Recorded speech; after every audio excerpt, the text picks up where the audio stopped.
right, according to my watch, it's 9:30. We should get started. All of you who still have your cell phones in your palm of your hand, tucked under your arms, you got laptops out, you got this, that, and the other out. I'm making notes as to who is violating class policy, and woe betide your final grade in a week from now. I am deducting points from your total grade as I'm looking at you. Now, with that said, today we pick up with the second act. In terms of time elapsing from the end of Act 1 to the end of Act 2, it is literally a matter of minutes, meaning that Act 2 picks up virtually where we stopped with Act 1. If you recall, on Monday, Act 1 ended with the attack or the initial incident that establishes the conflict of the play between Bo and Cherie in this particular case. And the discovery that Bo makes is that Cherie doesn't love him. That establishes then the issue of, okay, how can he win her? What you're going to see at the beginning of the second act is Bo sitting off on one side of the cafe with his buddy Virgil, discussing what love is. Bo doesn't have a clue, as we discovered in the first act. What you're also going to see is Cherie, sitting over at the counter, talking with Elma, discussing her concept of love. And what you're going to discover is that these two people are about 5 miles apart in terms of some kind of a cohesive understanding of what love means, what it is, and so forth. After their separate discussions, you need to pay very close attention to the professor, because he's going to kind of step into the scene and make some statements that are in essence commentary about what love is, should be, can be, possibly is. And then it's going to get a little crazy, but by the time we get to the end of this second act, we will then get to, again in terms of the Posto formula, what we call the turning point. And you need to look for that specific instance or situation or incident that establishes then the turning point of the play. Oh Lord, don't tell me you guys, and I got to go back again.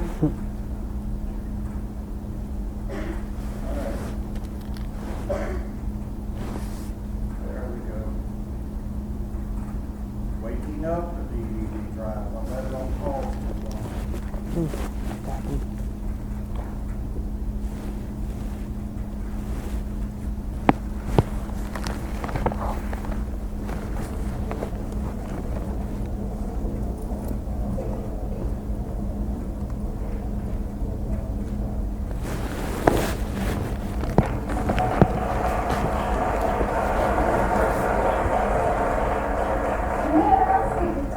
My last position was at one of those revolting little professing colleges in the East, where they offer a curriculum of what they call functional education. Educators, I'm sure, have despaired of ever teaching students anything. So I think they have figured that the second best thing to do is to understand them. And every day there would be a meeting of everyone on the entire faculty with whom the students came into any contact whatsoever, from the president down to the chambermaid. And we put our collective heads together and try to figure out why little Jane or little Mary wasn't getting out of her classes what she should. The suggestion that perhaps she wasn't studying was too simple. But if you implied that she simply didn't have the brains for a college education, you were being undemocratic. You must have disapproved of that call. My dear, I disapproved of my entire life. Really? But I don't suppose I can resist living it all over again. Did you resign from that position? One day, I decided I'd had enough. I walked politely into the dean's office. I said, "Sir, I graduated magna cum laude from the University of Chicago, studied at Oxford on a Rhodes Scholarship, returned to take my PhD at Harvard, receiving it with highest honors, and I think I have the right to expect my students to try to understand me. And what did he say? But I didn't wait for a response. I walked out the door and over to the railway station, where I purchased a ticket for the farthest place I could think of, which happened to be Las Vegas. I've been traveling ever since. Oh, it is a merry way to go to pop.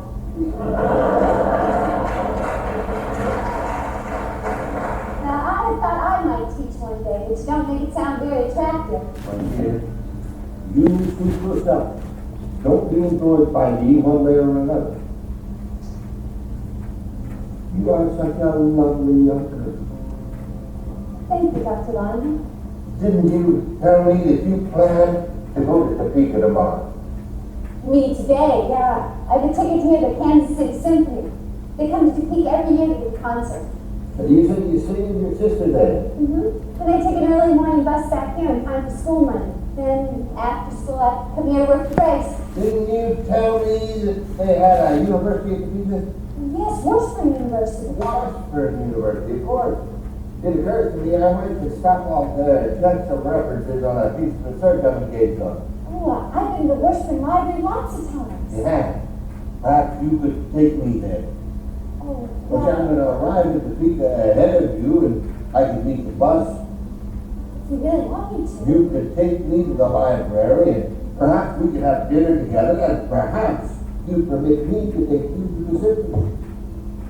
Are you serious? Why, of course I'm serious. Why do you ask? Oh, I don't know. Usually older people are too busy to take much notice of kids. I'd just love to. That I may depend on it, that I have an engagement. Yes, I think it'll be lots of fun. I can't wait. But my dear, let's not tell the others of our plans, shall we? Well, why not? Well, you see, I have been married, and I'm somewhat older than you, though maybe not quite as much older as you might think me to be, and people might not understand. Oh, So we'll just keep our plans for ourselves. Have we? okay.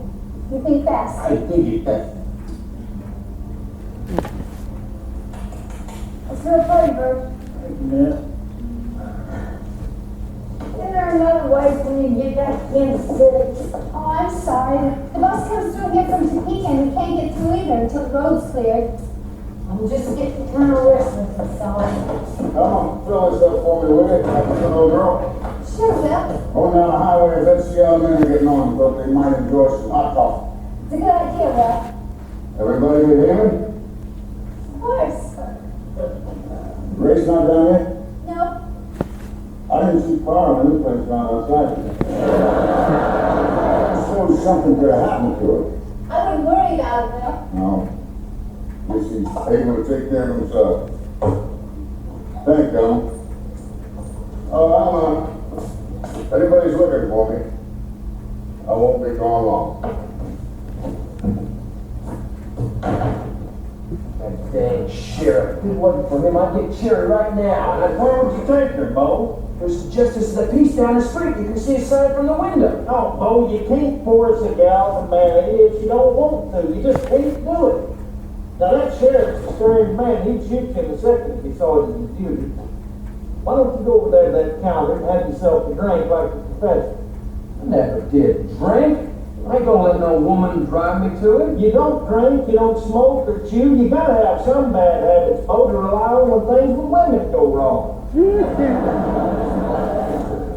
Birds. I hate to sound like some pitiable weakling of a man.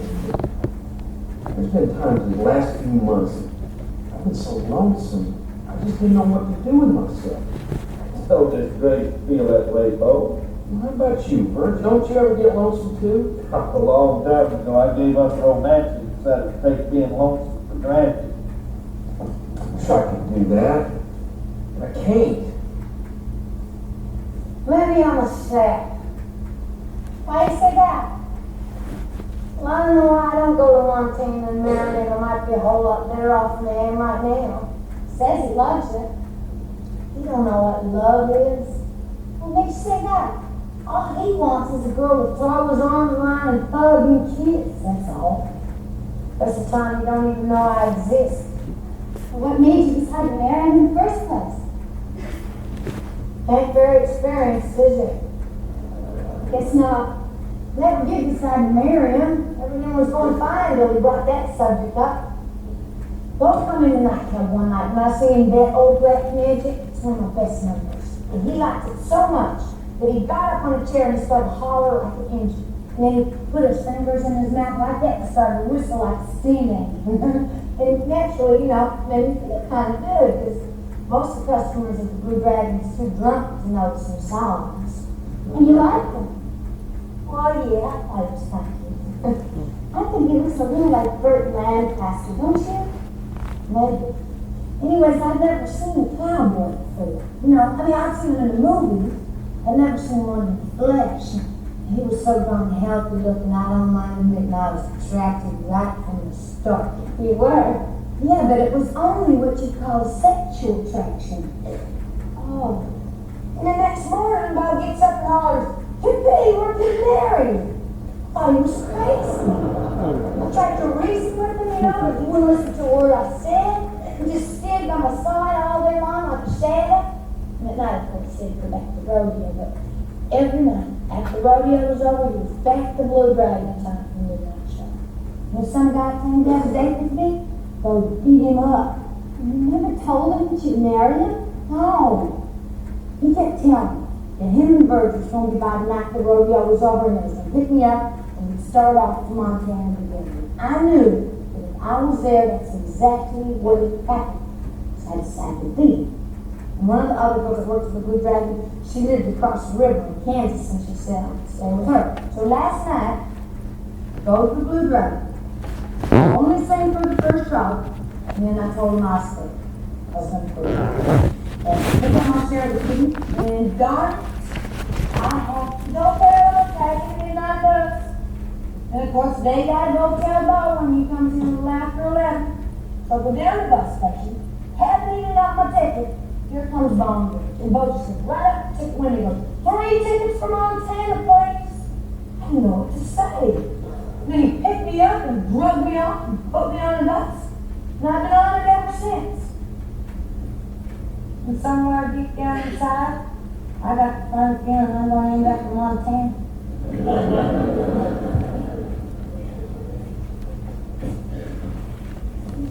First, tell me something. We've been together since my folks died, and I was wondering, maybe I didn't spoil your chances of settling down. No, you never thought. I used to tell myself you did, but I was just looking for an excuse. Well, you've been looking after me since I was 10. I could have married up too. Was you ever in love? Once, before I went to work on Daddy's ranch. Well, what happened? Nothing. Did you ask her to marry you? No. Well, why not? Well, there comes a time in every fellow's life, Bo, when you've got to give up your own way. How do you mean, Bert? Well, I was always kind of uncomfortable around this gal. She was sweet, kind of refined. I was always scared I was going to say or do something wrong. Yeah, I know how you mean. That is cowardly of me, I suppose, but every time I get back from court and get back in the bunkhouse where my buddies were playing cards or listening to music, just talking, I'd feel myself so much at home that I didn't want to give it up. Yeah. Yeah, I sure can't scare a fella. Now I'm kind of ashamed. You are? Yes, I am, Bo. A fellow can't spend his whole life depending on the budget. Why don't you like me, Bert? Now Well, tell me the truth. maybe you don't go about it right. Well, what did I do wrong? Sometimes you sound a little bullheaded to me. I do? Yeah, you do, Bo. Well, how's a fellow supposed to act? Well, I'm no authority, Bo, but I think you want to be a little more gallant. Gallant? I'm as gallant as I know how to be. You hear the way Hank and Orville talk at the ranch when they get back from sojourning in town about their women? You can't pay any attention to Hank and Orville, Bo. They like to brag. Is there any reason a gal wouldn't go for me as soon as she would for Hank or Orville? Well, they're a little older than you are. They learn a little more. They can be gallant with a gal when they want to be. I ain't gonna pretend 10. Well, I can't blame you. The gal don't like me. I can read and write. I'm kind of tidy, and I got good manners, don't I? Well, I'm no Judge Bo, I'm used to it. And I'm tall and strong. Ain't that what girls like? And if I do say so myself, I'm pretty good looking. Yeah. I mean, when I get all spruced up, I'm about as good looking a fellow as a gal might hope to see. Well, I know you are, Bo. Well, then hell, fine damnation, why don't she go back to ranch with me? Gee, if you only loved him. Yeah, that's all that was. But I don't. I sure can't see myself going off to some godforsaken ranch in Montana where all I'd see is him and a bunch of cows. If you don't love him, you'd be awful lonely. You know why I keep expecting myself to fall in love, but I do. I know I expect to someday. You know, I'm beginning to seriously wonder what kind of love I have in mind exists. What's that? Well, I don't know, but I've been going with that since I was 14. Honey, I almost married a cousin when I was 14, but happy I have. Yeah. I never heard of anyone marrying so young. Down the Ozarks, we don't always a long time. Anyway, I'm glad I didn't marry my cousin Malcolm. He turned out real bad, just like I can't be predictable. I sure was crazy about him at the time. I've been going off in my head about some guy ever since. The boss first one wanted to marry me, his cousin Malcolm. And naturally, I'd like to get married and raise a family and all them things. She'd never been in love. Well, maybe I haven't and I didn't know. That's what I mean.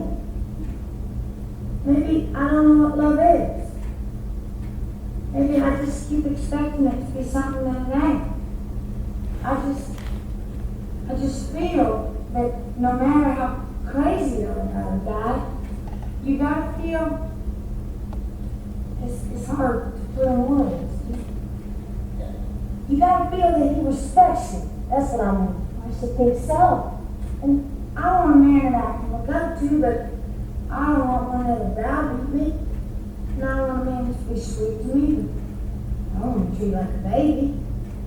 I just feel that whoever I marry gotta have some real regard for me. Apart from the love and sex. You know what I mean? I think so. What you gonna do when you get back to Kansas City? I don't know. There's a hillbilly show on the radio stations there. I might get a job on there. Otherwise, I'll probably go to work at Liggett's or Walgreens. Then I'll probably marry some guy, whether I love him or not. I mean, who am I to go around insisting I be in love, huh? That's something you hear all about when you're a kid and you just take it for granted that such a thing exists. Maybe you have to find out for yourself that it don't. Maybe everybody's afraid to tell you. Maybe you're right. But I hope not. Sure hate to go out to that cold powder room, but better not put it off any longer.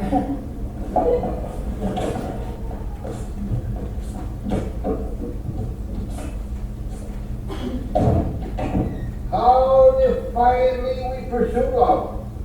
Like it was an inheritance due that we must wrangle about with angry relatives in order to get our share. You shouldn't complain. You've had 3 wives. My dear, don't shame me. I love them all with a passion. Well, I thought I did at the time. I'm sorry if I sounded sarcastic, Dr. Lyman. I didn't mean to. Don't apologize. I'm too egotistical ever to take offense at anything people say. You're not egotistical at all. Believe me, the greatest egos are those that are too egotistical to show how egotistical they are. Sort of idealistic about things. I like to think that people fall in love and stay that way. Forever and ever. Maybe we have lost the ability. Maybe man has passed that stage in his evolution wherein love is possible.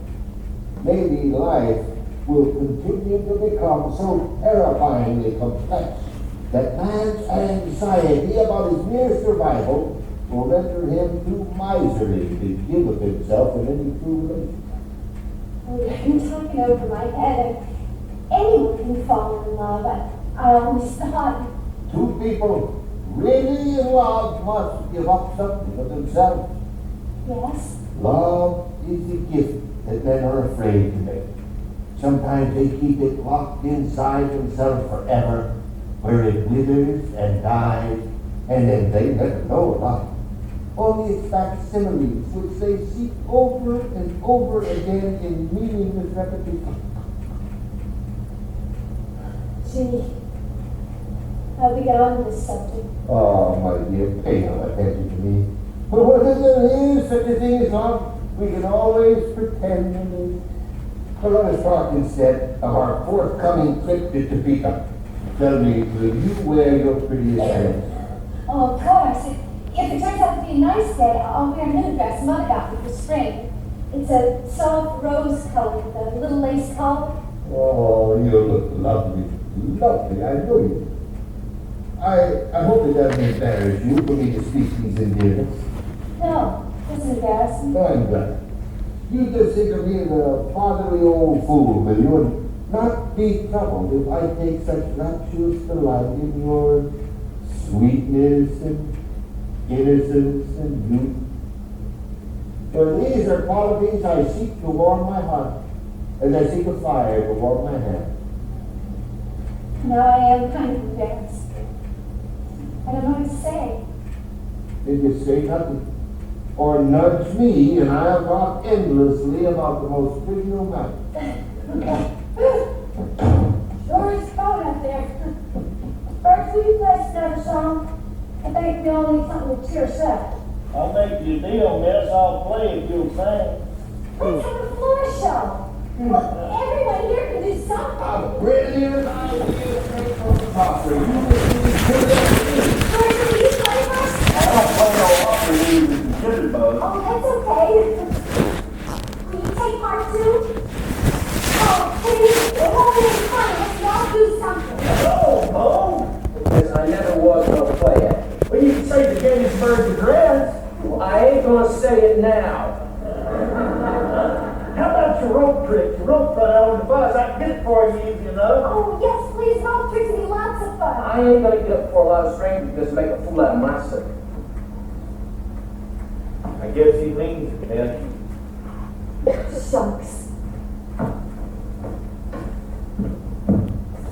I don't know why you couldn't cooperate a little bit. I got too much on my mind to worry about doing stunts. You'll see a song first, don't you see? Oh, will be fun of fun. Okay, Bert. Hey, Bert, can you play for me? You'll start out. I got to pick up the chord. You'll read poetry for us, won't you? I intend to play Romeo opposite your Juliet. Gee, I don't know if I can remember the lines. Sometimes one can find Shakespeare on these shelves amid the lyric novel of juvenile delinquent. Here we are. 4 tragedies by William Shakespeare for my company.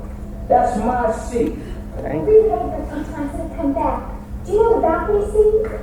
Where you can head? My dear, I know the entire play by heart. I can recite it backwards. I have a costume. Is there someplace I can change? Oh, yeah, right behind the counter. There's a hero. This thing. Right. Shines up to you like a kid in the milk. Gee, costumes and everything. Can I help it if I'm so darn attractive for women?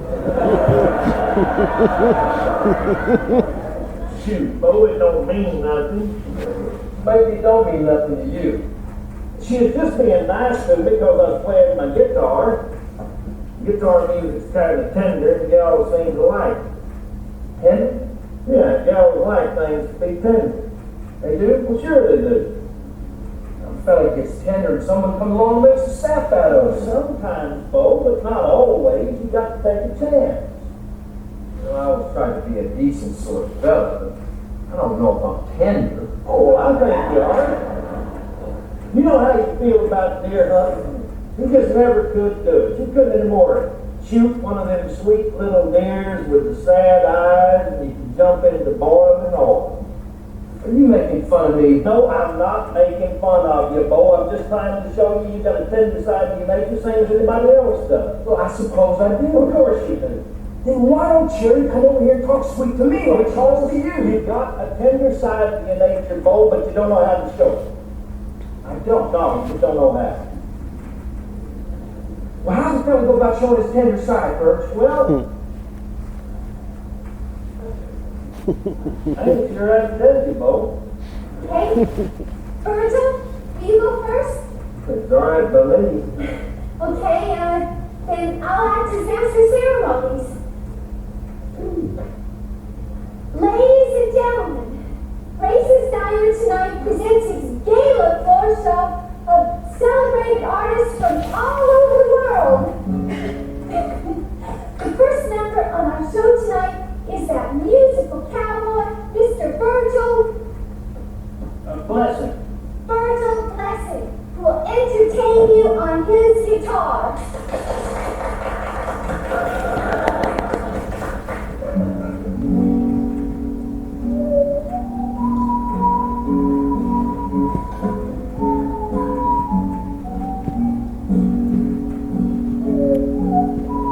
Like you got me all wrong. Yeah, I'm dressing.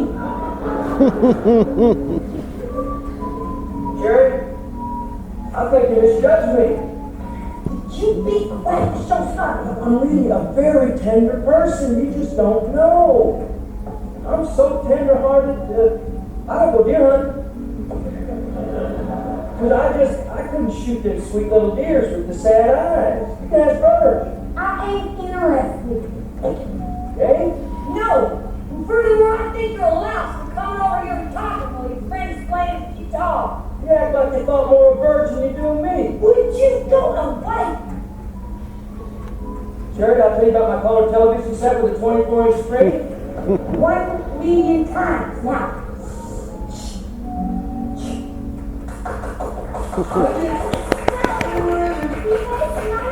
No more, because I'm anxious to see the rest of y'all do something. A lot she cares how tender I am. That was swell, Virgil. Are you ready? I consider myself so. Oh, Virgil, leave your prompter. It's kind of funny writing, but I'll try. Oh, gee. What shall we use for a balcony? Oh, that offers a problem. What is it these folks are going to do, Birch? It's Romeo and Juliet by Shakespeare. Shakespeare. Yeah, this Romeo was a great lover, Bo. Pay attention, pick up a few points. I'm ready. A soft what light from yonder window prays. It is the east, and Juliet is the sun. Ladies and gentlemen, you are about to witness a playing of the balcony scene from Romeo and Juliet. Dr. Gerald Wyman will portray the part of Romeo, and I will play Juliet. My name is Ellen Duckworth. The scene is the orchard at the Capulet's house in Rome, Italy. This counter is supposed to be a balcony.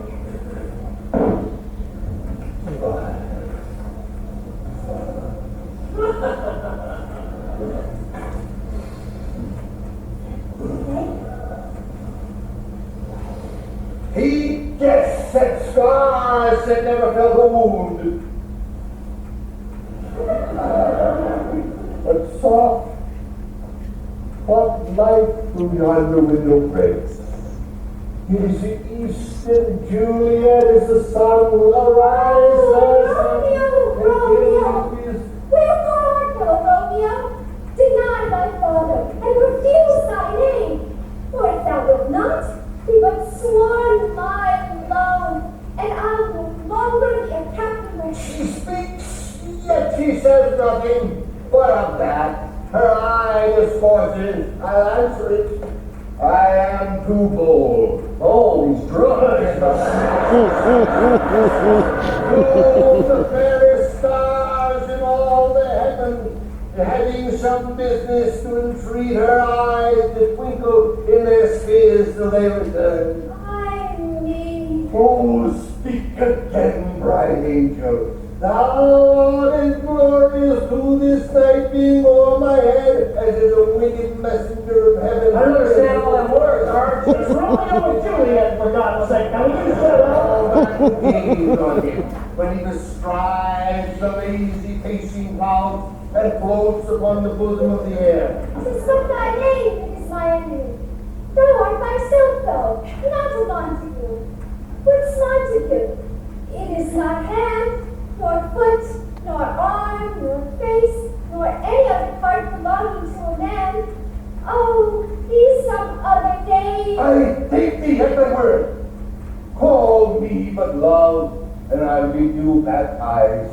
Henceforth, I never will be Romeo. What man art thou that thus discreet night so still the sudden counsel? By a name. I know not how to tell thee who I am. My name, dear saint, is hateful to myself.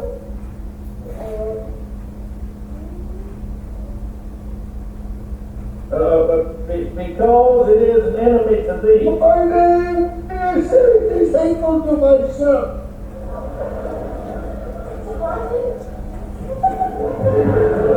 What's the matter? Oh, my dear, let us not continue on with this meaningless little act.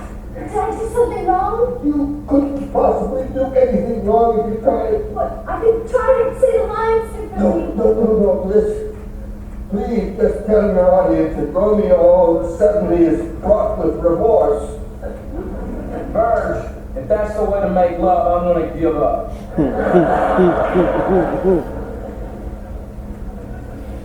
I'm afraid he isn't feeling very well. I've tried to prompt him.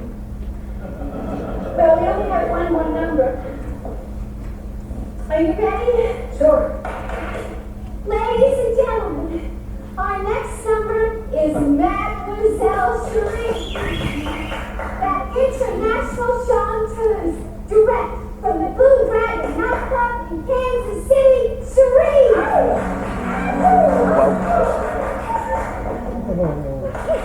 Now, remember, I don't allow no table service during the night.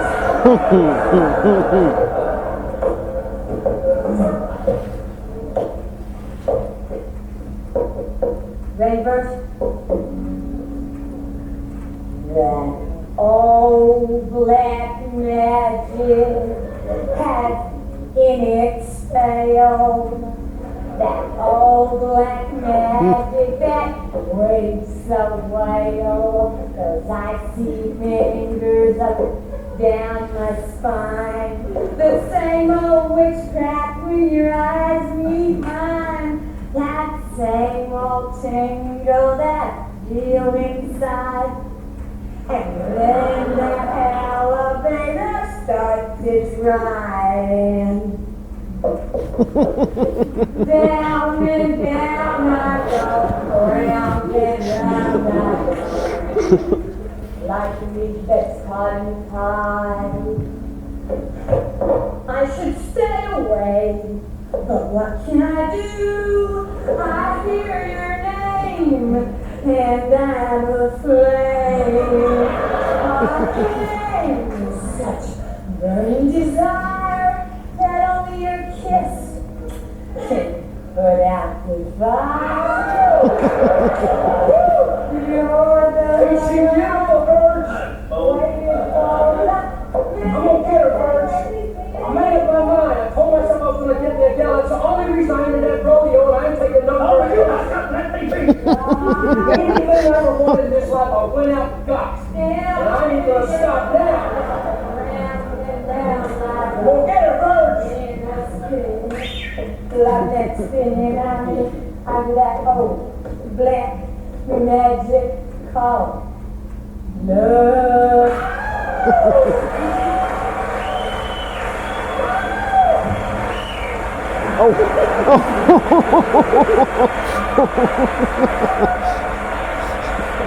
You ain't got the manners God gave a monkey. Sherry. It reminds me like beat the living daylights out of you. That's what some man's gonna do someday, and I hope I'm there to see it.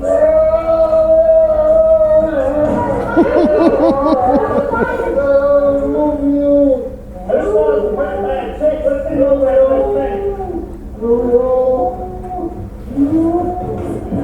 I was telling Verge I love you.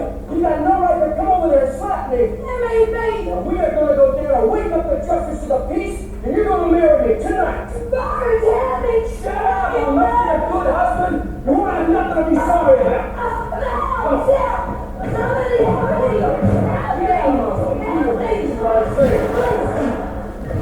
Mister, I ain't having no one interfering in my business. Oh, pick up the sheriff. You just can't do it. Mister, ain't no man ever got the best of me. Ain't no man ever gonna. I'm ready, willing to give it a try, come boy. Come on.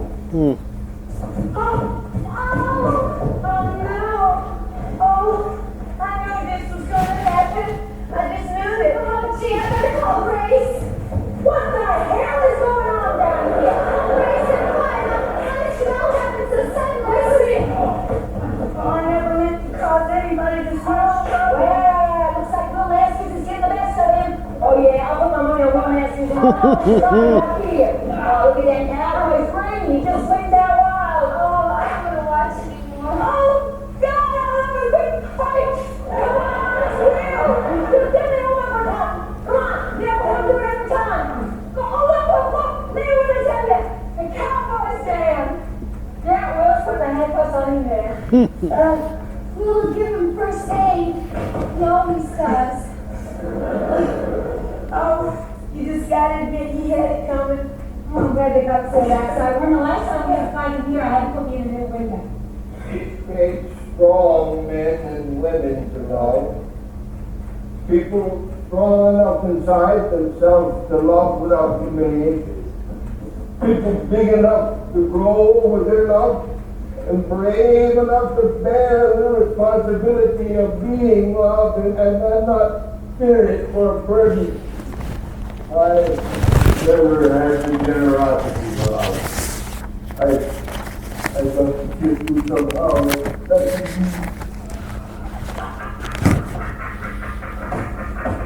Romeo! Don't bother with me. You can't go bother with a foolish old man like you. You're not a foolish old man. I like you better than anyone I've ever known. I'm flattered, Monsieur. But one of these years soon, you are going to turn from a girl into a woman. A kind, loving woman that can only pity me because I am a drunken, unruly child and I have nothing in my heart for a true woman. Maybe get you something to make you feel better. No, I shall seek the icy comfort of the restroom.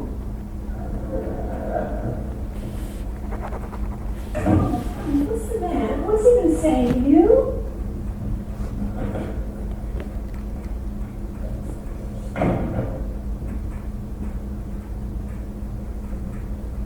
Ned, if you help us, the sheriff says if you won't hold charges against Bo, he'll let you not get on the bus if it ever goes. What for? So he can come back in here and maul me again? He won't do that no more, miss, I promise. You promise. What about him? I think you trust him now. That's what I thought before. Nothing doing. He grabs hold of a woman and kisses her like he was in Poland. Miss, if he knew I was telling you this, he'd never forgive me, but you're the first woman he ever made love to at all. I don't believe that. It's the truth, miss. He's always been just as shy as a rabbit. Oh my God. Elma, honey, take my advice and don't go to Topeka or anywhere else again. Oh, I won't, Grace. But honestly, I don't think he meant any harm. Just drinks a bit too much.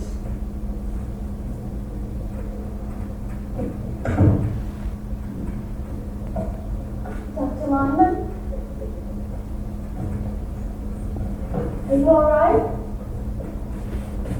I'm an old man, I guess, and I feel very weary.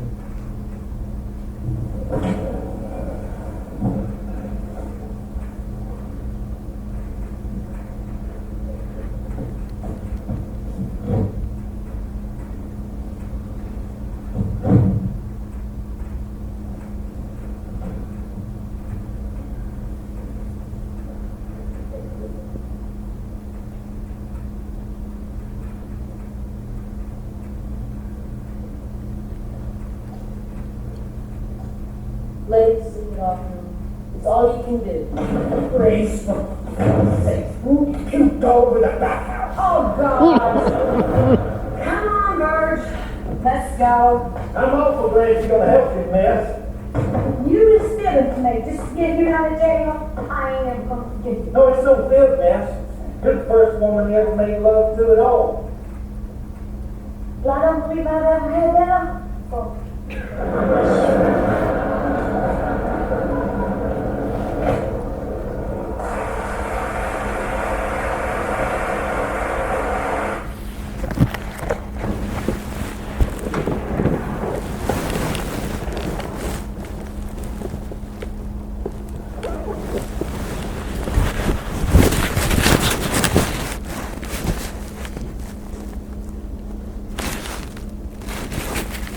Well, what an honor.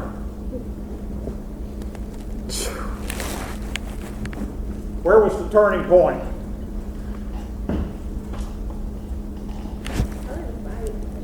Pardon me? The fight. Yeah, the fight between the sheriff and Bo. As I stated before we got started this morning, the majority of this act is the struggle.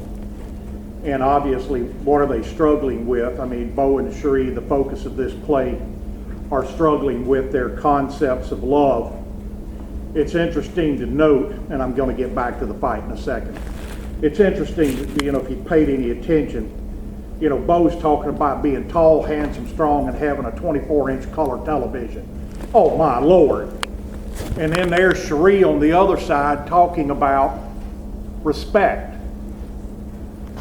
They're both miles apart in terms of their concepts of love and what love should be.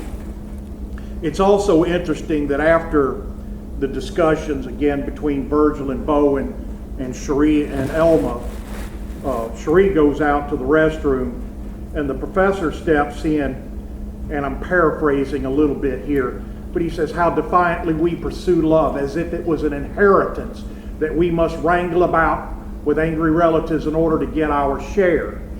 And in essence, what he is saying is that some people think they deserve it. They're owed it.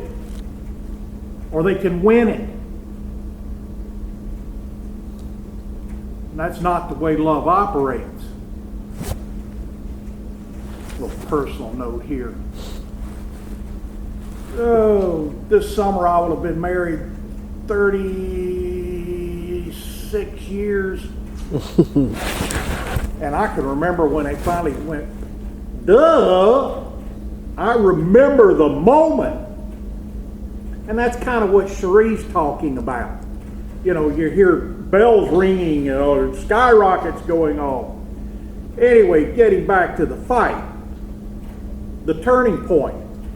If you look at how things begin to really fall apart during Cherie's song, that Ozark accent, boy, she nails that stuff. Mm-hmm. And she jumps off the table and, waylays him, things are falling apart. And then here all of a sudden there's this guy, talking about a woman ought to love me, and he picks her up like a caveman and throws her over his shoulder and is dragging her out the door.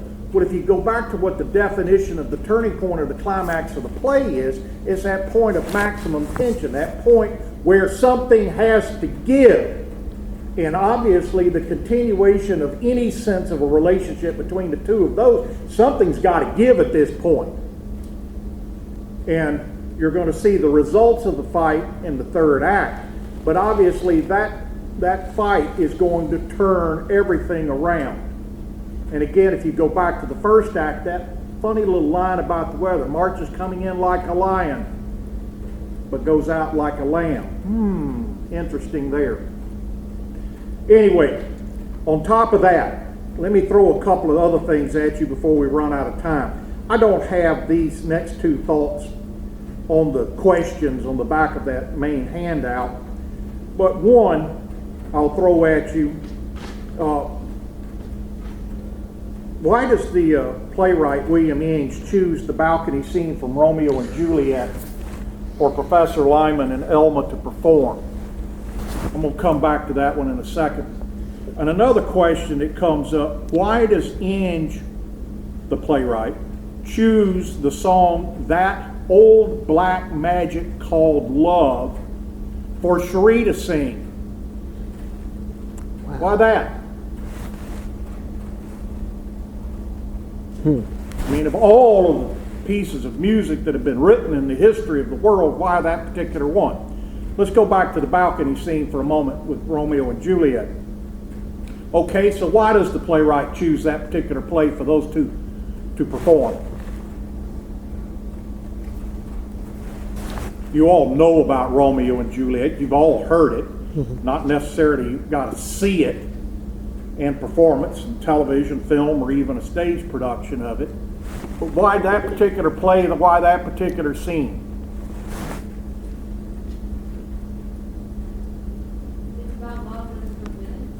It's about forbidden love. The balcony scene from Romeo and Juliet is one of the quintessential romantic love scenes written in any language of dramatic literature.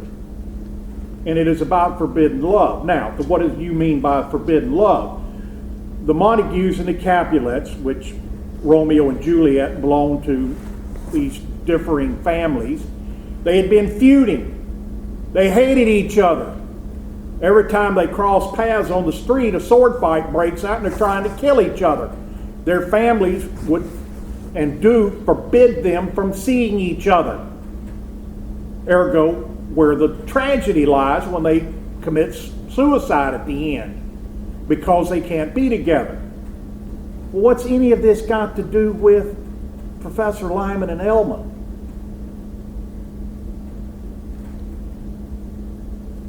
Gracie forbids Elma from seeing it. Nah, that's way after it. Oh, dear God, yes! If I were to start hitting on you after class, whoa, a little creepy there, huh? Not just way creepy. Man, what are you talking about? The girl would love to have me. Society doesn't buy into a guy in his mid-60s cracking on a 16-year-old. It's forbidden love. So you're seeing it in a parallel universe here. All right, at the end of that thing, or halfway through it, he breaks down, and there's a line that Romeo has to Juliet. I don't know how to tell you who I am. She doesn't know who he belongs to. And when she goes, oh my God, no, we can't, be together. Our parents will kill us, literally. But what does he mean here? He doesn't know how to tell you who I am. I mean, this guy has really, at this point, realizes he's come across the epitome of naive virgin, and even he, in his creepy sort of pedophile way, decides he can't go through with this in terms of this little trip to Topeka. You think he's taking her to the symphony? Not unless the motel is named Symphony. So there's a lot of things running here. What I'm getting at here, folks, is what the playwright is examining is all manner of relationships. Best friends, Beau and Virgil. What's going on between Grace and Carl? What's going on between Professor Lyman and Elma? What's going on between Beau and Cherie? And how people try to solve a sense of loneliness in their lives. And this is what this is all driving at. Another thought popped in my head. Flirted, whether they're going to go with that one. Shoot. Well, I forgot. Am I out of time? Yeah, about. All right, we'll pick up with this, see Act 3 on Friday, and see how all this plays out, and see if Beau is successful in his pursuit of